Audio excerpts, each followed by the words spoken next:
পাচ্ছেন ধানমন্ডির সেই বাড়িটির সামনে ফ্যাসিবাদ বিরোধী আন্দোলনের নেতাকর্মীদের সাথে পুলিশের বাকবিতণ্ডা এবং ফ্যাসিবাদ বিরোধী আন্দোলনের একজন নেতাকে এই মুহূর্তে পুলিশ আটক করছেন এবং আমরা দেখতে পাচ্ছি ধানমন্ডি থানার ওসি তিনি স্বয়ং ফ্যাসিবাদ বিরোধী আন্দোলনের সেই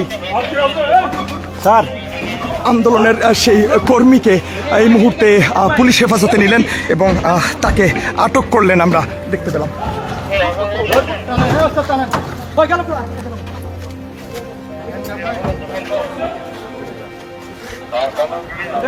মামলা করতে যাওয়ার আগ পর্যন্ত টাকা কেন গ্রেপ্তার করলো? আপনি কলার ধরছেন কেন? কলার কেন ধরছেন? কেন কলার ধরছেন? আমরা কেন কি করছি? আমরা কি করছি? মামলা করতে যেতে চাচ্ছি, একজন ফ্যাসিস্টের পক্ষ নিচ্ছে, এই ওসি পুলিশ একজন ফ্যাসিস্টের পক্ষ নিচ্ছে, আমরা মামলা করতে যেতে চাইছি। ঠিক আছে, এখানে আওয়ামী লীগের ফ্যাসিস্ট ঢুকে আছে, কিন্তু তাকে গ্রেপ্তার করতেছে না, তারা আমাকে থানায় উঠেছে, মারছে আমাকে, কলার ছিঁড়ে বলছে। আপনাদের ক্যামেরা অন রেকর্ড, দেখুন কলার ধরে আছে এখন উনি কলার ধরে রাখছে এখন। আপনার বিরুদ্ধে অভিযোগ কি? কি অভিযোগে তুললো? আমার বিরুদ্ধে অভিযোগ, আমি এখানে ফ্যাসিস্টদেরকে গ্রেপ্তার করার জন্য ওনাদেরকে ভোট করছি, আর কিছু না। আমাদের বিরুদ্ধে কোনো আমার অভিযোগ, আমাদের বিরুদ্ধে তাদের অভিযোগ, ফ্যাসিস্টের বিরুদ্ধে আমরা ভোট করছি তাদেরকে।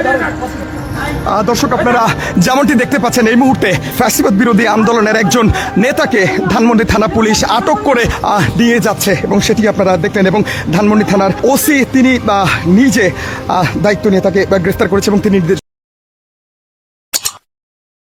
যখনকার খবর তখনই দেখতে চোখ রাখুন সুন 24 টিভিতে। চ্যানেলটি সাবস্ক্রাইব করুন।